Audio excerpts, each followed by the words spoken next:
Hi, this is Film Music Mentor, and today's topic, the difference between songwriters and composers. All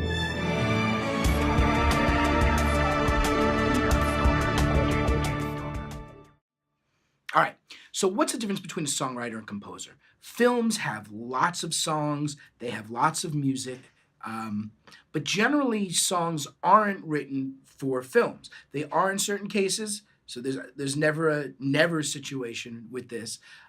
Certainly, like a film musical like Beauty and the Beast or Frozen or something like that.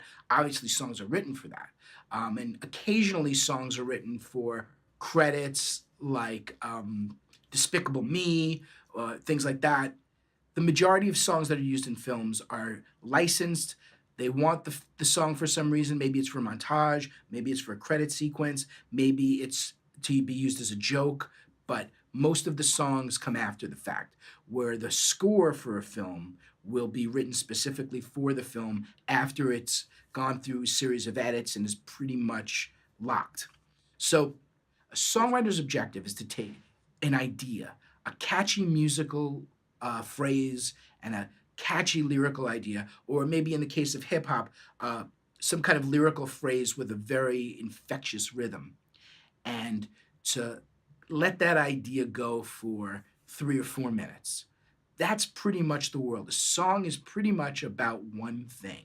Now, you could say, yeah, but what about this and what about that? And yes, of course, there are exceptions. But the vast majority of time, a song is about one thing. So a song generally can only capture a moment or a mood in a film. And a film is made up of hundreds of tiny um, emotions and dramatic beats and just very subtle emotional passages.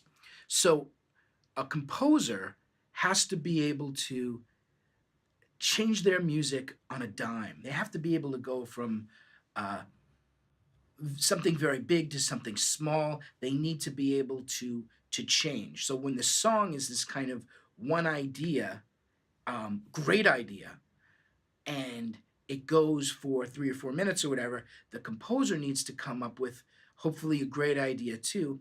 And they want to exploit that idea in as many ways as possible. They want to exploit that with different emotions, with different tempos, with different instruments, um, make variations, all kinds of different ways to express this idea. And one of the reasons is it gels a film by having a coherent musical expression. It doesn't only make the film come together. For the composer who has to write heaps of music in a short amount of time, it gives them focus and direction on how to keep this thing unified and to get the job done on time.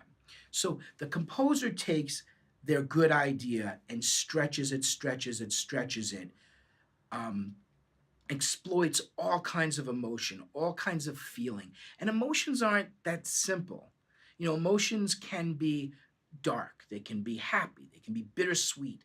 Some piece of music may evoke a sadness and a joy at the same time, a relief, disgust, anger, um, revenge, action.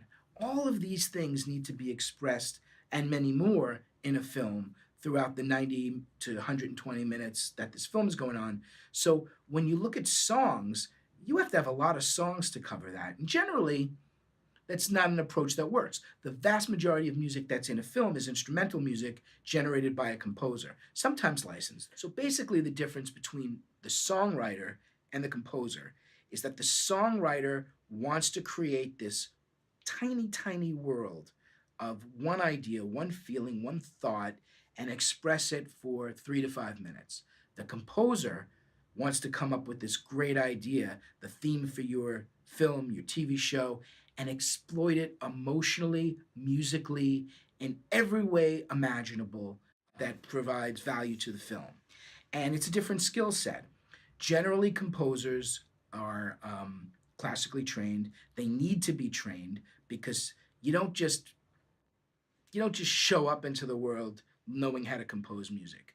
You have to learn it, whether you're learning it by listening and self teaching through the listening to the work of others and studying it, or you go to a university or a college or any kind of study, the musician needs to be trained in some way in order to be able to be a composer. Songwriters, they can sometimes get by knowing very little. Some of them know a lot. I mean, composer and the songwriter, they're different, they're different beasts. And though there's some crossover, like Trevor Rabin, who was the guitarist in the progressive rock band Yes, became a wonderful film composer. Mark Mothersbaugh from Devo. I don't know if you remember Devo, but they were big in the 80s. He's become a top film composer, and he's fantastic. He does A-list films, um, but there's basically two different skill sets. And the reason I'm bringing this up is if someone writes a song you like and you think, hey, that'll be good in my film, that doesn't mean that they'll be able to score your film. Now, they may want to score your film, but generally, what happens when a songwriter writes music for a film, every music cue tends to sound like the introduction to a song. And a song tends to have a steadiness to it, a groove, where film music has to be very light on its feet, be able to change in a millisecond from one kind of energy to another. So composers are very skilled at doing that, bringing you to a climax, bringing it down, adding in, removing, just at a second's notice when the action changes on screen, and we want to keep that tension in the music. So it's just important to know that a composer has a certain skill set. Also, writing music for the voice is different than writing music instrumentally. So if you have a songwriter that primarily writes music by singing and accompanying themselves, that's not really a good technique to write instrumental music.